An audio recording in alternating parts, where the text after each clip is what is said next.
Hello friends, आज नए विषय को लेकर फिर आपके सामने उपस्थित हुआ हूं। आप लोग वीडियो में बने रहेंगे क्योंकि यह जो इतिहास है यह दक्षिण भारत की इतिहास है। यह चोल कालीन जो इतिहास है यानी चोल वंश की जो से उस समय का इतिहास की जानकारी सबसे महत्वपूर्ण है दक्षिण भारत के इतिहास को जानकारी के लिए। इसीलिए वीडियो के अंत तक जो है आप बने रहेंगे कि चोल काल में जो है अर्थव्यवस्था कैसी थी, चोल काल की जो अर्थव्यवस्था क्या थी और इस समय जो है उसकी आर्थिक स्थिति क्या थी। यानी ये हमारा जो है पीसीएस के एग्जामों में देखते हैं कि चोल कालीन अर्थव्यवस्था के बारे में पूछे जाते हैं और ऐसे भी जो है विषयों से संबंधित प्रश्न ये पूछे जाते हैं प्रश्न कि चोल कालीन अर्थव्यवस्था क्या थी, इस पर प्रकाश डालें। तो सब लोग जो है देखें कि चोल कालीन जो है दक्षिण भारत में जो है अर्थव्यवस्था का आधार इस समय जो था वह भूमि ही था, भूमि व्यवस्था ही थी इस समय। और यहाँ एक देखते हैं कि जमीन का जो स्वामी होना समाज के लिए इस समय बहुत ही सम्मान जो है माना जाता था, यानी सम्मानजनक। तो प्रत्येक जाति और वाणिज्य व्यापार में जितने भी सारे लगे लोगों को जमीन के प्रति क्या था, बहुत लगाव था, बहुत रुचि होती थी, क्योंकि जनसंख्या का अधिकांशा भाग जो था गांव में ही निवास करती थी। गांव में छोटे बड़े जितने भी सारे भूस्वामी, छोटे व्यापारी और साथ साथ दो जातियां इस समय उभर कर आई थी इस समय, वलंगे और इलंगे। आगे मैं बताऊंगा वलंगे और इलंगे जाति का जो है काफी जो है लोग यहाँ रहा करते थे। गांव की सीमा जो थी वो राज्य ही तय करते थे, वही निर्धारित करते थे। और इस काल में हम देखते हैं कि प्रारंभ से ही जो है गाँव जो है आर्थिक दृष्टि से देखते हैं वह आत्मनिर्भर ही थे। 11वीं सदी के आते आते देखते हैं जब चोल काल में काफी व्यापार का विकास हुआ तो नगरों का भी विकास हुआ। तो सबसे पहले देखते हैं कि जो है चोल कालीन अर्थव्यवस्था के अंतर्गत यानी इसकी आर्थिक व्यवस्था क्या थी।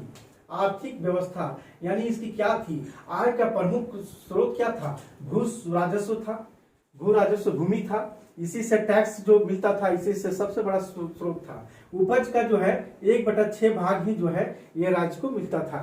तो यहाँ देखते हैं मंदिरों को दी जाने वाली भूमि पर टैक्स यानी टैक्स लगता था। इस पर भी जो है टैक्स लगती थी जो मंदिरों को जो दी जाने वाली भूमि पर। तो सामंतों से नियमित रूप से आय प्राप्त होती। सामंत जो हुआ करते थे वह सामंत जो है जो कर वसूल करके जो है जो उनके अधीन में जितने भी सारे होते थे सब नियमित रूप से जो है ये राज्य को मिलता था। इसी तरह चुंगी कर, नमक कर, सिंचाई कर और इससे भी आय प्राप्त होती थी। यहाँ हम देखते हैं कि सिंचाई में जो है राज्य का योगदान बहुत अधिक होता था, क्योंकि जितने भी चोल सम्राट राजा हुआ करते थे सभी सिंचाई के लिए जो है बहुत प्रयास किए, इसीलिए कि कृषि अच्छा हो यानी जो फसल अच्छा हो जिससे मेरा आय अधिक हो, इसलिए सिंचाई पर अधिक ध्यान दिया गया था। और ये देखते हैं प्राकृतिक विपदाओं में जब होती थी तो कर वसूली में छूट दी जाती थी। जब कभी जो है प्राकृतिक विपदा होती थी या काल पड़ती थी तो सूखा हो जाए या फसल नष्ट हो जाए तो वैसे स्थिति में जो है चोल सम्राटों ने जो है ये टैक्स में छूट भी देते थे। तो इस तरह से हुआ करती थी। हम यहाँ देखते हैं कि तांजोर में ये धातु उत्पादन का सबसे बड़ा जो है केंद्र हुआ था। धातु पर पानी पिलाने का यही दो इस समय का काल का बहुत ही प्रसिद्ध है। मूर्ति निर्माण के लिए प्रसिद्ध है, यानी ये तांजोर में जो है ये सब सारा चीज था। इसी तरह वारंगल में है दर्री बनाने के लिए प्रसिद्ध था, यानी दर्री जो बनाते थे बहुत ही महत्वपूर्ण था। और साथ साथ देखते हैं मन्नार की खाड़ी, यानी ये हमारा तांजोर है और ये जो है हमारा मन्नार की खाड़ी है। तो मन्नार की खाड़ी में देखते हैं कि जो है क्या था, मोती और सीप, मोती सीप के लिए प्रसिद्ध था। और वारंगल में जो है दर्री बनाने के लिए और तांजोर में धातु उत्पादन और धातु पर पानी चढ़ाने और धातु यानी मूर्ति निर्माण के लिए प्रसिद्ध था तांजोर की प्रसिद्ध। एक है हमारे पलनाडु, जो अस्त्र शस्त्र का उत्पादन जो है बहुत ही महत्वपूर्ण था इस समय पलनाडु में, वहां बनते थे। इसी तरह देखते हैं कि व्यापार के बारे में कि व्यापार देखते हैं कि कृषि का विकास जैसे बढ़ा वैसे उद्योग और व्यापार का भी प्रसार बढ़ने लगा था। यहाँ पर विभिन्न औद्योगिक श्रेणियां, व्यापारिक निगमों का जो है विकास होना प्रारंभ हुआ। चोल काल में हम देखते हैं कि इसमें गोदाम भी हुआ करते थे और गोदामों के सामने जो है विक्रय केंद्रों का भी हुआ करते थे। इसी को जो है कहा जाता है एरी बीर पतन, यानी एरी बीर पतन कहा जाता है। जहाँ बिक्री सारा जो होते थे, जहाँ गोदाम होते थे तो वहाँ एरी बीर पतन कहा जाता है उसे। पश्चिम से हम देखते हैं कि पश्चिम से व्यापार करने वालों में से हम देखते हैं फारस की खाड़ी जैसे होते हैं, अरब का स्थान बहुत ही महत्वपूर्ण था। फारस की खाड़ी में स्थित एक था जगह, नाम था उसका सिराब। क्या था? सिराब। ये सिराब जो है बहुत ही महत्वपूर्ण था, ये बंदरगाह था एक तरह से। और इसी काल में चीन के साथ भी जो है व्यापार में वृद्धि हुआ, चीन काल के समय भी वृद्धि हुआ था। इसके बारे में जो है मार्को पोलो ने जो है एक लिखा है कि अरबों द्वारा जो घोड़े का जो व्यापार अर्जित होने वाली जितने भी आय धनराशि हुआ करता था, वह दक्षिण भारत के जो व्यापारियों पर बहुत ही अच्छे तरह से जो है ये मार्को पोलो ने जो है टिप्पणी किया है। और ये जिन्होंने कहा है कि जिन्होंने अरबों के साथ मिलकर क्या करते थे, घोड़े के व्यापार पर एक अधिकार जमा रखा था, व्यापारियों के नियंत्रण, वाणिज्य, ये सब श्रेणियां करती थी। तो इस तरह से हुआ करती थी। व्यापार में हम देखते हैं राजेंद्र चोल और कुलोत्तुंग जो है ये जो राजा थे, इसके समय में जो है क्या था, चीन में जो है प्रतिनिधि मंडल भेजे थे या व्यापार के सिलसिले से। याद रखेंगे, व्यापार के सिलसिले से राजेंद्र चोल और कुलोत्तुंग ने जो है चीन भेजे थे प्रतिनिधि मंडल। उसी तरह जो है दक्षिण पूर्व एशिया में यानी कडारम जिसको कहते हैं, श्रीलंका में, मालदीव में, ये सब पर आक्रमण किए थे। यानी चोल राजाओं ने आक्रमण किए थे। इससे क्या था, इनका उद्देश्य क्या था, व्यापारिक उद्देश्य था, याद रखेंगे। इसी तरह जो है व्यापारिक मार्ग क्या था, सुरक्षित था, यानी उसके पास भी सैनिक हुआ करते थे, सभी चीज का मौजूद हुआ करते थे, सुरक्षा था इसके अधीन में। तो पश्चिम एशिया में देखते हैं, ये पश्चिम एशिया में सिराब बंदरगाह होते थे।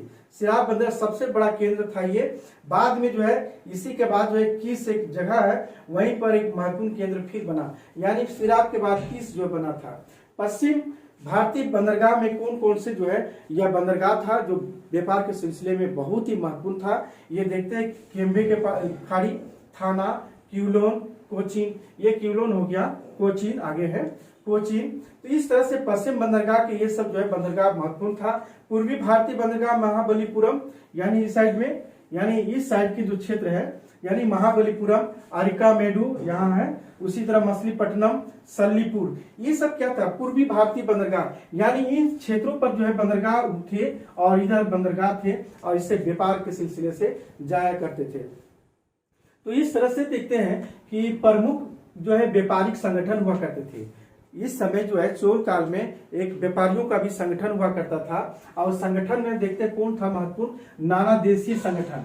ये नाना देशीय संगठन की क्या काम था, 18 प्रमुख देशों में कार्यालय क्षेत्रों में कार्यालय खोल रखा था व्यापार के लिए, बहुत बड़ा था। उसी तरह जो है मणिग्रामम और देश सलातु गेंडा और नगरम या नगरगुप्त कहते हैं, ये स्थानीय व्यापारिक संगठन था, यानी स्थानीय व्यापारिक संगठन था, लेकिन नाना देशीय अंतर्राष्ट्रीय स्तर पर था। तो इस तरह से व्यापारिक संगठन हुआ करता था। इन संगठनों का भी अलग अलग जो है श्रेणियां हुआ करती थी, श्रेणियों वर्ग होते थे। श्रेणी वर्ग का काम क्या था, श्रेणी वर्ग का काम था वस्तु का उत्पादन करना, गुणवत्ता निर्धारित करना, सही मूल्य पर वितरण करना, यातायात साधनों का विकास करना, स्थानीय स्तर पर भोजन बनाना और क्रियान्वित करना। यानी ये सब जो है श्रेणी के वर्ग के लोगों का काम था, क्योंकि व्यापारियों का जो संगठन हुआ करता था वो सभी अलग अलग श्रेणियों में विभाजित था। तो श्रेणियों के ये सब सारा कार्य था। इसके अलावा देखते हैं श्रेणी क्या करते हैं, संगठनों की अपनी सेना होती थी, याद रखेंगे, इनकी अपनी सेना होती थी जो सुरक्षा के दृष्टि से, और न्यायिक कार्य भी करते थे। यानी न्यायिक कार्य यानी न्याय का भी लोग करते थे, क्योंकि अपने स्तर पर जितने भी श्रेणी वर्ग व्यापारिक संगठन के जितने भी थे, सभी का एक संगठन जो हुआ करते थे, ये न्यायिक कार्य भी करते थे। इसी तरह प्रतीक मुद्रा चलाने का भी श्रेय है, यानी दक्षिण भारत में जो है सबसे पहले देखते हैं प्रतीक के रूप में मुद्रा चलाने का श्रेय इन्हीं चोल राजाओं के समय में ये बहुत ही महत्वपूर्ण रहा है, यानी ये प्रतीक मुद्रा। इसके बाद हम देखते हैं जो है भूमि के बाद कृषि के देखते हैं। तो इस समय देखते हैं कृषि क्या था, संपूर्ण अर्थव्यवस्था का आधार था, यानी संपूर्ण अर्थव्यवस्था का आधार क्या था, कृषि था। दान में प्रति भूमि दी जाती थी, दान में क्या थे कि प्रति भूमि दी जाती थी, लेकिन क्या करते हैं ताकि उसे योग्य बना सके, क्या था, योग्य बनाने के लिए प्रति भूमि दान दी जाती थी। और इस पर कितना, 5 वर्ष तक कोई टैक्स नहीं लगता था, 5 वर्ष तक कोई टैक्स नहीं लगता था। तो इसी पर देखते हैं सामंतों को कर लगाने का अधिकार नहीं था। इसमें याद रखेंगे सामंतों को, जो सामंत हुआ करती है, राजाओं के अधीन में बहुत सारे सामंत हुआ करते थे, तो सामंत जो थे वो टैक्स लगाने का अधिकार नहीं था उसे, और निर्धारित दर से अधिक वसूल नहीं कर सकता था, यानी जितना जो दर निर्धारित की गई है वही निर्धारित जो है वसूल करना है, उससे अधिक नहीं। सामंत अपनी भूमि ठेका पर या बिक्री कभी नहीं कर सकता है। तो इस तरह से जो है यह व्यवस्था थी इस समय।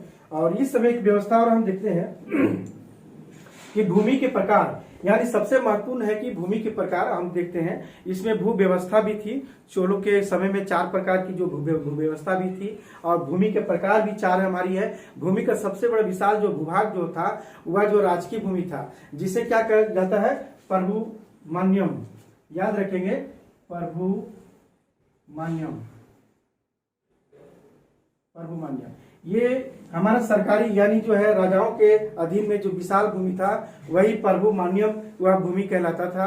तो इस तरह से कृषि योग्य भूमि से लेकर बंजर हो या परती हो या जंगल या नदी का पाट हो या जब्त की गई भूमि हो, सभी जो है ऐसी भूमि पर किसे जो है जो कमियां होती थी, किसान जो कमियां होती थी उन शिल्पियों को बसाया जाता था।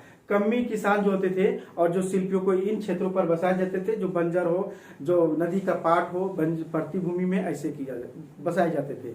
इसी तरह देखते हैं कि इस समय दूसरे प्रकार के, ये पहली प्रकार के थे, लेकिन दूसरे प्रकार की भूमि निजी स्वामित्व होते थे, जिसको बोलते हैं खुदाखास्त। खुदाखास्त मतलब वह भूमि होती थी जिस पर कृषक स्वयं खेती करता था, उनका स्वयं जमीन उनका हुआ करता था। राज्य जो है भू कर जो है वसूलता था, यानी खुदाखास्त की भूमि से जो है वह जो है राज्य जो है उसे टैक्स लेती थी। और इसी जमीन को जो देखते हैं कि इसी जमीन को जो है राजा क्या करते थे, कभी खरीद कर, कभी जमीन के बदले जो है क्या करते थे, उसे देकर ब्राह्मण जो है मंदिर या जो सैनिकों को, ब्राह्मण या मंदिरों को या सैनिकों को दान किया करते थे। यानी खुदाखास्त जो जमीन है वो सारे जो खरीद करके जो है दान भी किया करते थे। तीसरे प्रकार की भूमि राज्य के अधिकारों के सेवा के बदले दी जाती थी। इसी में दूसरे प्रकार के जो जितने भी था, भूमि था, मंदिर था, ब्राह्मणों को, मठों को जो है जितनी जो थी यही भूमि दी गई थी। इसे क्या कहा जाता है, देवदान भूमि कहा जाता है, या अग्रहार भूमि या देव भूमि कहा भी जाता है। मंदिरों को ही जो है राजा की ही नहीं बल्कि नागरिक भी दान करते, राजा ही नहीं बल्कि नागरिक और भी जितने भी जनता थे, जो धनी परिवार, संपन्न परिवार थे, उन लोग भी जो है दान देते थे। और चौथे प्रकार के जो भूमि होते थे वह ग्राम पंचायत की एक सामूहिक भूमि होती थी। तो ये जो भूमि के प्रकार है, वेलन नवगाही, यानी ये वेलन नवगाही जो है गैर ब्राह्मण किसान होते थे जो स्वामी की भूमि होते थे, यानी गैर ब्राह्मण वही किसान स्वामी की भूमि होते थे। ब्रह्मदेव, ब्राह्मणों को उपहार के रूप में दी जाती थी। क्या थी, उपहार के रूप में दी जाती थी। शाला भोग, यानी किसी विद्यालय के रख रखाव के लिए जो भूमि दी जाती थी।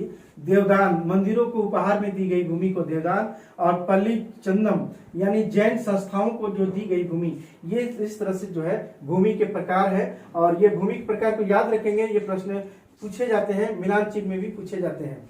इसी तरह हम देखते हैं, इसके बाद जो देखते हैं फसल के बारे में कि फसल जो है इस काल में क्या क्या था। फसल जो है ये प्रमुख फसल हुआ करते थे।